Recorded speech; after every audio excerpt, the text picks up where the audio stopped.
उस गली का उद्घाटन पहले तो उस वार्ड के पार्षद ने कर दिया, काम शुरू करा दिया, और काम शुरू होने के 2 दिन बाद वहां पर हरियाणा सरकार के वजीर गौरव गौतम जी पहुंचे उसका उद्घाटन करने के लिए। जब गौरव गौतम जी गए तो उनके साथ में ना वार्ड के पार्षद थे, ना पार्षद प्रतिनिधि थे, ना चेयरमैन थे। उसमें वो पार्क बनना है, उस पार्क की वाहवाही लेने के लिए पहले तो नगर परिषद के चेयरमैन ने अपना एक बड़ा लंबा चौड़ा प्रेस नोट जारी किया, मिस्टर यशपाल ने, और उसके 1 दिन बाद एक प्रेस नोट जारी हुआ। वो प्रेस नोट जारी किया गया गौरव गौतम जी की तरफ से। हरियाणा से 3 मंत्री केंद्र सरकार के अंदर, मनोहर लाल खट्टर, कृष्णपाल गुर्जर और राव इंद्रजीत सिंह। अधिकांश जिला परिषदों में भारतीय जनता पार्टी के चेयरमैन, अधिकांश ब्लॉक समितियों में भारतीय जनता पार्टी के चेयरमैन, अधिकांश पार्षद भारतीय जनता पार्टी के, यानी कि सब एक रंग में रंगे हुए हैं। लेकिन उसके बावजूद भी रंग ऐसे हैं कि एक दूसरे पर डल करके दूसरे को बेरंग जरूर कर रहे हैं। दोस्तों नमस्कार, मैं संजय मग्गू और मौजूद हैं देश रोजाना के डिजिटल मीडिया मंच पर। आपसे बात करने चला हूं सियासत को लेकर के। बात हरियाणा की राजनीति की हो, बात देश की राजनीति की हो, भारतीय जनता पार्टी जब चुनाव आया करते हैं तो चुनाव में एक नारा दिया करती है, डबल इंजन की सरकार, ट्रिपल इंजन की सरकार, आप सुनते होंगे। और अगर मैं ये कह दूं कि भारतीय जनता पार्टी को जनता का जो सहयोग मिला है उससे तमाम इंजन की सरकारें बन गई, डबल इंजन की भी, ट्रिपल इंजन की भी, 4 इंजन की भी, सारे सरकारी बन गई। लेकिन बड़ी बात यह कि अगर इंजन अलग अलग सीटियां बजाने लग जाएं तो फिर कंफ्यूजन पैदा होगा यात्रियों के अंदर, यानी कि जनता में, कि कौन सी रेल में बैठना है और कौन सी रेल गंतव्य तक पहुंच जाएगी। आपसे इस वीडियो में यही बात करेंगे। हरियाणा के अंदर इस समय अगर मैं कह दूं कि डबल, ट्रिपल, चौपल, पंचल जितने भी इंजन हैं, सारे इंजन भारतीय जनता पार्टी की हैं, सारी सरकारें बीजेपी की हैं। सेंटर के अंदर बीजेपी की गवर्नमेंट, हरियाणा से 3 मंत्री केंद्र सरकार के अंदर, मनोहर लाल खट्टर, कृष्णपाल गुर्जर और राव इंद्रजीत सिंह। केंद्र सरकार का बड़ा इंजन लगा हुआ है। हरियाणा के अंदर स्पष्ट बहुमत की सरकार, बंपर मेजोरिटी की सरकार पहली बार 2024 में हरियाणा को मिली। नायब सिंह सैनी हरियाणा के मुख्यमंत्री, 48 विधायक के साथ, खूब पावर के साथ में और खूब हॉर्स पावर का बड़ा इंजन लग गया है ये भी। उसके बाद अधिकांश नगर परिषदों के अंदर भारतीय जनता पार्टी के चेयरमैन, अधिकांश नगर पालिकाओं में भारतीय जनता पार्टी के चेयरमैन, अधिकांश जिला परिषदों में भारतीय जनता पार्टी के चेयरमैन, अधिकांश ब्लॉक समितियों में भारतीय जनता पार्टी के चेयरमैन, अधिकांश पार्षद भारतीय जनता पार्टी के, यानी कि सब एक रंग में रंगे हुए हैं। लेकिन उसके बावजूद भी रंग ऐसे हैं कि एक दूसरे पर डल करके दूसरे को बेरंग जरूर कर रहे हैं, या बेरंग कह दूं या बदरंग कह दूं उसे मैं। आपसे जिक्र इसलिए कर रहा हूं कि अभी खासकर फरीदाबाद संसदीय क्षेत्र की और गुड़गांव संसदीय क्षेत्र की बड़ी चर्चाएं रहती हैं। आपसे इस वीडियो में बात कर रहा हूं फरीदाबाद की। आपको ध्यान होगा, एक खबर बड़ी वायरल हुई थी पलवल जिले की। एक गांव की सड़क बननी थी। गांव की सड़क को गरियारा भी कहते हैं, पगडंडी भी कहते हैं। गांव की सड़क थी, गली कह लो उसे।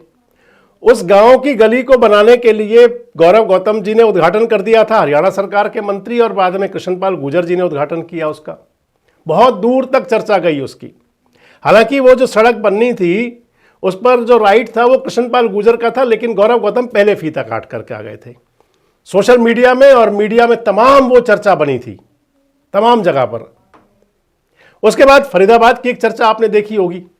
एक पुस्तकालय का उद्घाटन होना था, उसके अंदर मुख्य अतिथि कृष्णपाल गुर्जर थे, लेकिन जो विशिष्ट अतिथि थे श्रीमान विपुल गोयल जी, फरीदाबाद के मंत्री, विधायक, हरियाणा सरकार के मंत्री, उनके साथ में जो राज्यसभा के सदस्य हैं सुरेंद्र नागर, वो पहुंच करके पहले फीता काट के आ गए, बाद में कृष्णपाल गुर्जर जी फीता काटने गए उसी का। ये मंत्रियों और सांसदों वाली और विधायकों और सांसदों वाली लड़ाई थी। मोदी के वजीर और नायब के वजीर इनके अंदर था। अभी हाल ही में एक नज़ारा और मैं आपको बताऊं, पलवल नगर परिषद का एक वार्ड नंबर 25 है। उस वार्ड नंबर 25 में गली बननी है, सड़क गली की। उस गली का उद्घाटन पहले तो उस वार्ड के पार्षद ने कर दिया, काम शुरू करा दिया, और काम शुरू होने के 2 दिन बाद वहां पर हरियाणा सरकार के वजीर गौरव गौतम जी पहुंचे उसका उद्घाटन करने के लिए। जब पार्षद ने उद्घाटन किया था तो पार्षद और उनके पति, यानी कि जो पार्षद प्रतिनिधि हैं, वो दोनों थे और वार्ड के लोग थे। जब गौरव गौतम जी गए तो उनके साथ में ना वार्ड के पार्षद थे, ना पार्षद प्रतिनिधि थे, ना चेयरमैन थे। और बताते हैं आपको हम, अभी हाल ही में पलवल के लिए 2 प्रोजेक्ट आए हैं। एक प्रोजेक्ट है चिल्ड्रन पार्क का।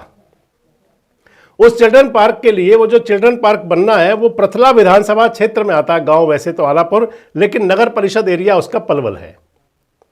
उसमें वो पार्क बनना है। उस पार्क की वाहवाही लेने के लिए पहले तो नगर परिषद के चेयरमैन ने अपना एक बड़ा लंबा चौड़ा प्रेस नोट जारी किया, मिस्टर यशपाल ने, और उसके एक दिन बाद एक प्रेस नोट जारी हुआ। वो प्रेस नोट जारी किया गया गौरव गौतम जी की तरफ से। उसका श्रेय दोनों ले रहे हैं, इधर चेयरमैन साहब ले रहे हैं, इधर विधायक महोदय ले रहे हैं, मंत्री जी।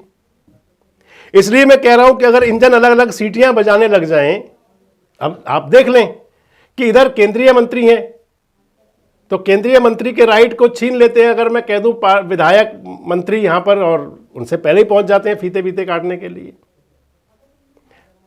इधर अगर दूसरी तरफ देखें तो नगर परिषद के चेयरमैन और इधर मंत्री जी, उसके बाद में पार्षद पहले फीता काटते हैं। तो ये आखिर क्या चल रहा है सब? और इसलिए मैंने कहा था कि अगर अलग अलग इंजन अलग अलग सीटियां बजाएंगे तो स्थिति बनेगी क्या आखिर?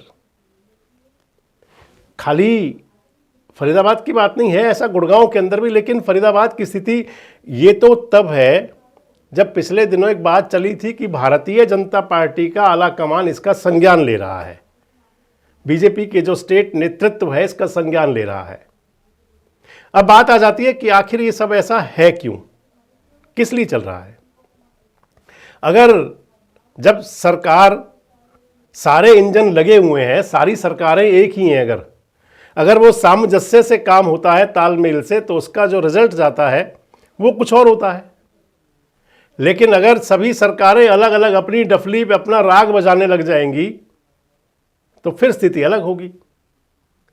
फरीदाबाद संसदीय क्षेत्र में वाकई ये सब चल रहा है, जिसे आप देख करके कह सकते हैं, जिससे कंफ्यूजन पैदा हो सकता है।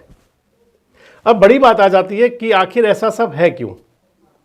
अगर राज्य के मंत्री, चाहे वो विपुल गोयल हो, चाहे वो मैंने आपको गौरव गौतम का बताया, चाहे ऐसा ही एक तिगांव विधानसभा में एक मैटर ऐसा पिछले दिनों था जिसके अंदर की अलग अलग फीते कटने की बात चली थी।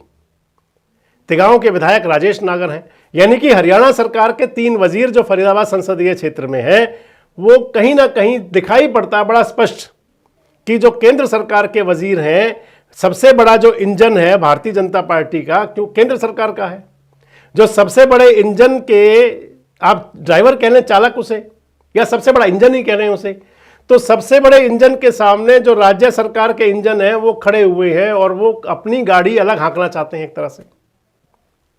इसका अंदाज तो यही है। और उसके बाद अगर चलते हैं तो फिर बाद में बात आ जाती है, क्योंकि फरीदाबाद की बात हो या पलवल की बात हो, फरीदाबाद संसदीय क्षेत्र में आपको मैं बता दूं चल क्या चुका है। फरीदाबाद के अंदर नगर निगम के सीनियर डिप्टी मेयर और डिप्टी मेयर का चुनाव नहीं हो पाया आज तक, केवल यही पॉलिटिक्स।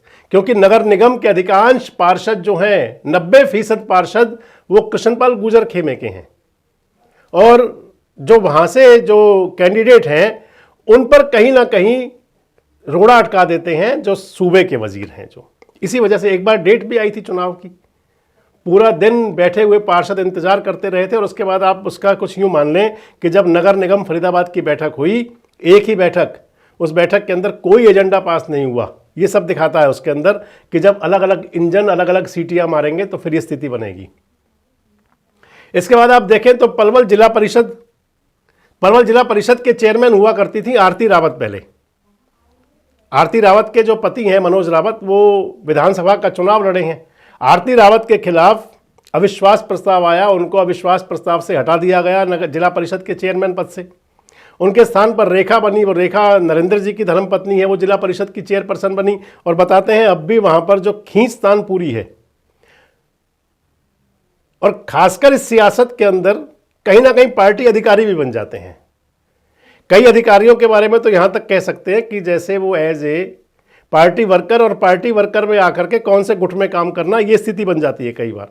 खैर, पलवल पंचायत समिति की बैठक को लेकर कई बार इसी प्रकार का हंगामा ड्रामा रहा। पलवल नगर परिषद के अंदर भी स्थिति कुछ ऐसी है, सिर्फ अटवल जैसी। आखिर कारण क्या है क्यों हर इंजन अपनी सीटी अलग बजाने के लिए उद्यत हो रहा है, तैयार हो रहा है, और क्यों भारतीय जनता पार्टी का जो प्रदेश आला कमान है आखिर क्यों इन सब में तारतम्य नहीं बिठा पा रहा।